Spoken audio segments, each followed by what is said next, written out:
Hello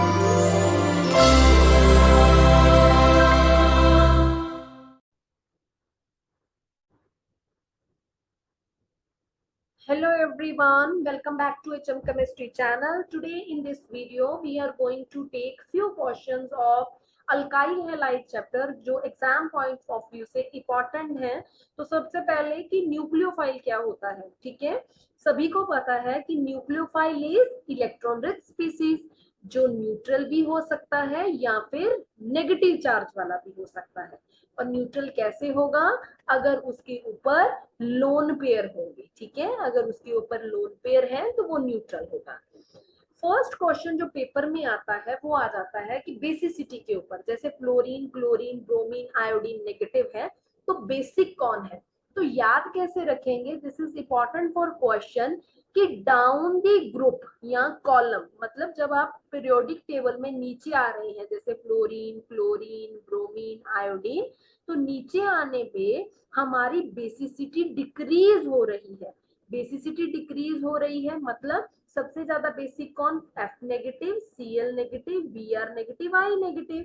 basicity अगर decrease हो जाएगी तो लीविंग ग्रुप एबिलिटी क्या हो जाती है? इंक्रीज। समझ रहे हैं? लीविंग ग्रुप प्रॉपर्टी मतलब किसी भी रिएक्शन से निकलने की पावर बहुत ज्यादा उस ग्रुप की हो जाती है, ठीक है। फॉर एग्जांपल अगर आपको पूछा जाए जैसे CH3F, CH3Cl, CH3Br, CH3I, बताओ जी इसमें से सबसे ज्यादा रिएक्शन किसकी होगी?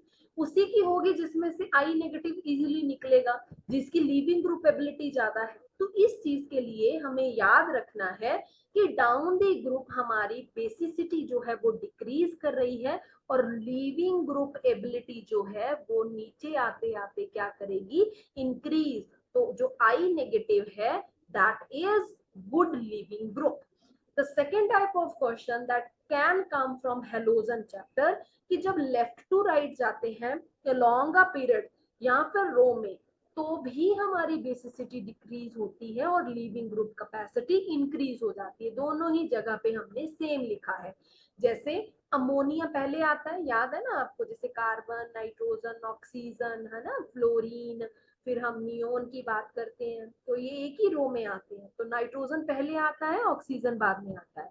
तो जब लेफ्ट टू राइट जा रहे हैं तो बेसिसिटी क्या हो रही है? डिक्रीज। तो नाइट्रोजन की बेसिक स्ट्रेंथ ज्यादा है ऑक्सीजन से, तो इनकी लिविंग ग्रुप एबिलिटी में कौन सा होगा answer? Water is a good leaving group. और साथ में थर्ड टाइप का क्वेश्चन बनता है कि लिविंग ग्रुप एबिलिटी हमेशा डायरेक्टली प्रोपोर्शनल होती है 1 by basicity of the group, ठीक है। ऐसा कुछ भी आपको पेपर में से पूछा जा सकता है। तो क्वेश्चंस कैसे फ्रेम होते हैं पेपर में कि which one is acting as good leaving group, ठीक है। तो गुड लिविंग ग्रुप कौन है? Just tell me in the chat section. A लिख देते हैं, क्वेश्चन देते हैं आपको जैसे Cl नेगेटिव, आई नेगेटिव या फिर NH3 और NH2 नेगेटिव, और C है वाटर एंड H2S, ठीक है। तो कैसे देखेंगे? ये दोनों उस से ए को, मतलब we are coming down the group, down the group आ रहे हैं। तो आपने बताना है कि इनमें से लीविंग ग्रुप कौन अच्छा है। So this is question for all of you, you have to do at your home. Fine. So important है, बहुत ही ज्यादा इम्पोर्टेंट है। इस तरीके के क्वेश्चन कुछ भी आपको ना पेपर में फ्रेम आउट कर लेते हैं, ठीक है।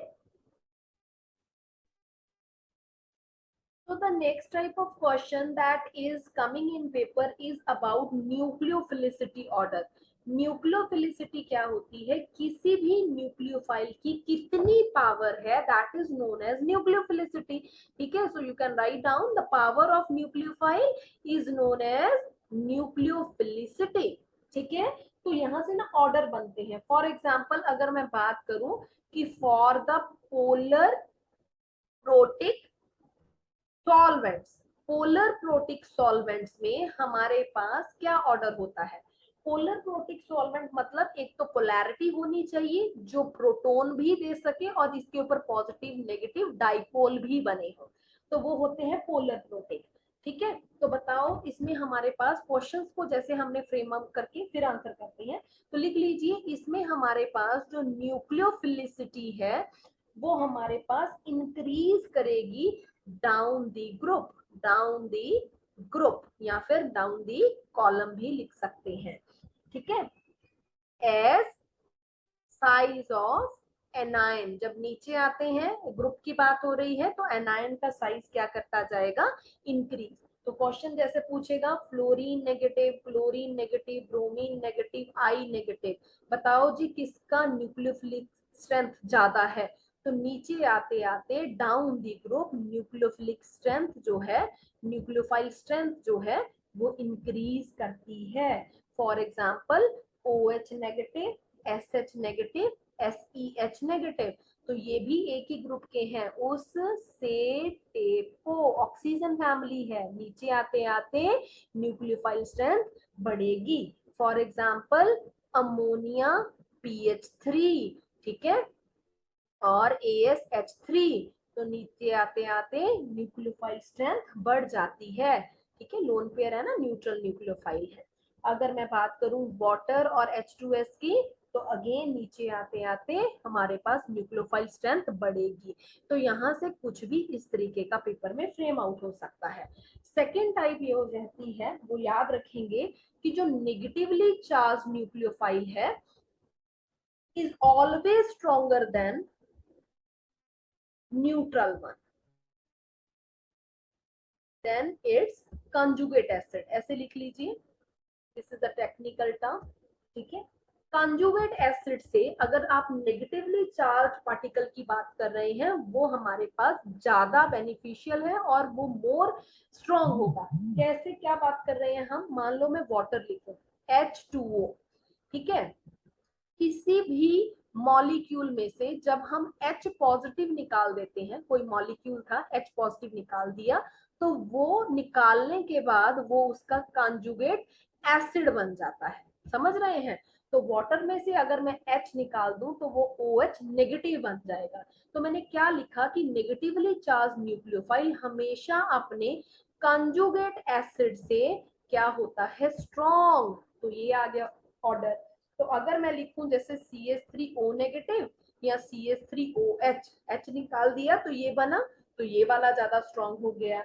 अगर मैं लिखूं CH3COOH और एक H निकाल दिया तो क्या बनेगा, CH3COO नेगेटिव, तो कौन ज्यादा न्यूक्लियोफिलिक स्ट्रेंथ शो कर रहा है, ये वाला करेगा, ठीक है। तो अगर मैं लिखूं H2S और लिखूं SH नेगेटिव, तो ये वाला कर रहा है, ठीक है। तो जैसे मैं लिखूंगी फिनोल और फिनोक्साइड आयन, तो हमारे पास कौन शो कर रहा है न्यूक्लियोफिलिक स्ट्रेंथ, ये वाला। तो इस तरीके से क्वेश्चन भाई पेपर में आते हैं, ठीक है। फॉर एग्जांपल अगर मैं लिखूं NH2 नेगेटिव अमोनिया, तो बताओ जी कौन ज्यादा न्यूक्लियोफिलिक स्ट्रेंथ शो कर रहा है, अगेन नेगेटिव वाला अपने कंजुगेट एसिड से ज्यादा स्ट्रॉन्ग न्यूक्लियोफिलिक स्ट्रेंथ शो करेगा, ठीक है। तो थर्ड पॉइंट आप लिख लीजिए, जब आप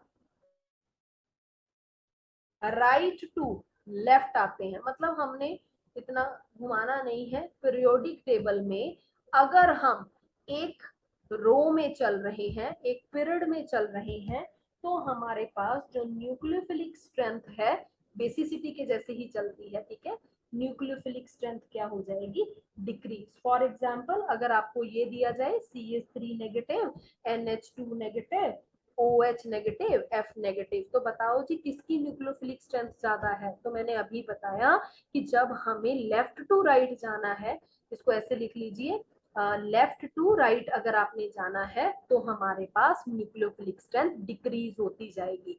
तो ये हम लेफ्ट टू राइट ही जा रहे हैं ना, सबसे ज्यादा इसकी, फिर इसकी, फिर इसकी। तो ऐसे क्वेश्चन पेपर में आते हैं, ये हेलोजन चैप्टर के क्वेश्चंस हैं जो कुछ भी इस तरीके का आपको पेपर में दे सकता है। फॉर एग्जाम्पल लास्ट पार्ट रह गया कि अगर हमारे पास मान लो कोई न्यूक्लियोफाइल है जिनकी स्ट्रेंथ आपके पास सेम है, मतलब उनके पास सेम न्यूक्लियोफिलिक एटम है, ठीक है, कोई दो मॉलिक्यूल दे दें आपको, एक मॉइटी दो मॉइटी, और दोनों में ही न्यूक्लियोफाइल सेम है, इसमें भी NU लिख दिया, इसमें भी NU लिखा, फिर हमारे पास क्या चीज आएगी, तो फिर हम लिखेंगे stronger base is stronger nucleophile, फिर उसकी बेसिसिटी पे आ जाना है कि किसकी ज्यादा है, ठीक है। तो चलिए बेसिसिटी वाला तो पीछे मैंने आपको फंडा बता ही दिया है, तो देखते हैं क्वेश्चंस कैसे बनेंगे। फॉर एग्जांपल अगर हम बात करें C2H5O नेगेटिव, PHO नेगेटिव और CH3COO नेगेटिव और NO3 नेगेटिव, तो देखिए हर जगह नेगेटिव नेगेटिव है, ओ नेगेटिव है, ओ नेगेटिव है, ओ नेगेटिव है, तो हमें क्या पता चलेगा कि स्ट्रॉन्ग बेस कौन है। और हर रिएक्शन में अगर बेस की बात की जाए तो this is acting as a very strong base, ठीक है। तो यहाँ पे ये ऑर्डर हो जाएगा, ठीक है। इस तरीके से क्वेश्चंस को फ्रेम करना है आप लोगों ने। इंपॉर्टेंट है ये चीज, प्लीज इस चीज को बहुत अच्छे से ध्यान रखिएगा। और लास्ट पार्ट जहां से क्वेश्चन बनता है, न्यूक्लियोफिली स्ट्रेंथ जो है हमारे पास, ठीक है, वो हम इंक्रीज कर सकते हैं अगर हम हेट्रो एटम्स को इंक्रीज करते हैं, हेट्रो एटम्स को इंक्रीज कर दें। फॉर एग्जांपल अगर मैं अमोनिया लिखूं और इसके कंपैरिजन में मैं लिखूं हाइड्राजीन NH2 तो किसकी स्ट्रेंथ ज्यादा? हाइड्राजीन की। और क्यों ज्यादा है बच्चों? क्योंकि दो नाइट्रोजन आ गए, हेट्रो एटम क्या कर दिया? इंक्रीज कर दिया। फॉर एग्जाम्पल OH नेगेटिव दे दिया और आपको HOO नेगेटिव दे दिया, तो किसकी ज्यादा स्ट्रेंथ? इसकी ज्यादा। तो this is very very important in the case of question, क्योंकि आपको पेपर पूछ सकता है, बहुत इंपॉर्टेंट है, कुछ भी इस तरीके का क्वेश्चन आपको पेपर में आ सकता है। So be careful about this kind of thing. So bye bye everyone, if you like the video do share with your friends, subscribe कर दो भाई चैनल अगर नहीं किया तो। सो बाय बाय एवरीवन, मिलते हैं नई वीडियो के साथ, नए एग्जाम ट्रिक के साथ।